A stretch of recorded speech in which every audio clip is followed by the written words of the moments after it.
నేను అడుగుతా ఉన్నా చంద్రబాబు నాయుడు గారిని, ధర్మమేనా న్యాయమేనా అని అడుగుతా ఉన్నా ఇదే మనిషి, పెద్ద మనిషి చంద్రబాబు నాయుడు గారిని.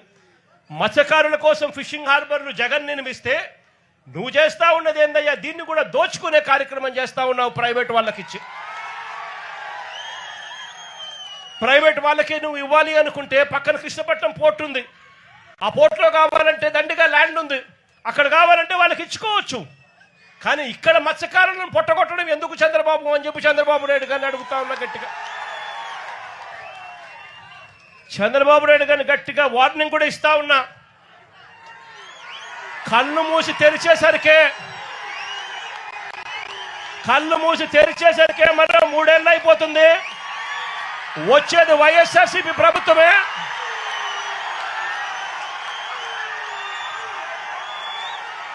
ఈ ప్రైవేట్ డిఫెన్స్ కంపెనీని ఇక్కడి నుంచి షిఫ్ట్ చేస్తారని చెప్పి కూడా చెప్తా ఉన్నాం.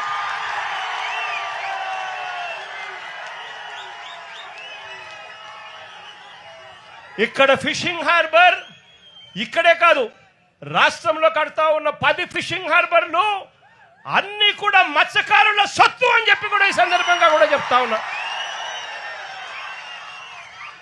దీన్ని ఎవ్వరూ కూడా వాళ్ళ దగ్గర నుంచి తీసేయలేరు. చంద్రబాబు కాదు కదా, వాళ్ళ తాత కూడా తీసేయలేదని చెప్తా ఉన్నా నేను.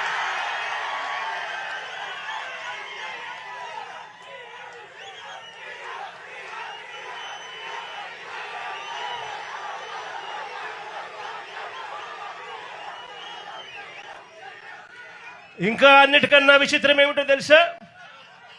చివరికి చంద్రబాబు నాయుడు గారు ఇక్కడ మత్స్యకారులకు మేలు చేయాల్సిన చోట మేలు చేయకపోగా వారి కడుపు మీద దంతా ఉన్నాడు చంద్రబాబు నాయుడు గారు.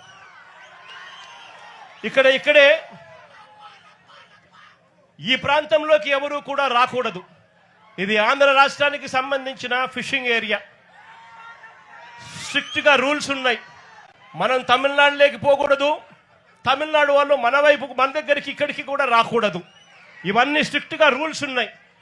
రూల్స్ ఉన్నా కూడా పక్కన తమిళనాడు నుంచి కరైకల్ ప్రాంతానికి చెందిన బోట్లు, మెకనైజ్డ్ బోట్లు మన ప్రాంతానికి ఇక్కడికి వచ్చి వాళ్ళు మెకనైజ్డ్ బోట్లతో ఇక్కడ మన మత్స్య సంపదనంతా కూడా తరలించుకొని పోతా ఉంటే మన వాళ్ళు కడుపు మండి, మన వాళ్ళు తినడానికి ఇబ్బంది పడే పరిస్థితుల్లో కడుపు మండి రాష్ట్ర ప్రభుత్వం పలకని పరిస్థితుల్లో ఆ బోట్లను మన మత్స్యకారుల దగ్గరుండి ఆ బోట్లను పట్టుకొని పోలీసులకు అప్పచెప్తే పోలీసులు ఆ బోట్ల మీద కేసులు కట్టి ఎఫ్ఐఆర్లు చేసి ఆ బోట్లను సీజ్ చేస్తే ఆ సీజ్ చేసిన ఆ బోట్లను, ఆ ఎఫ్ఐఆర్ కట్టిన ఆ బోట్లను చివరకు మళ్ళీ ఏమైంది?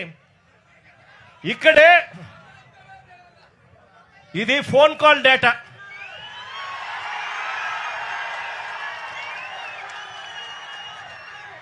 బీద సోదరులు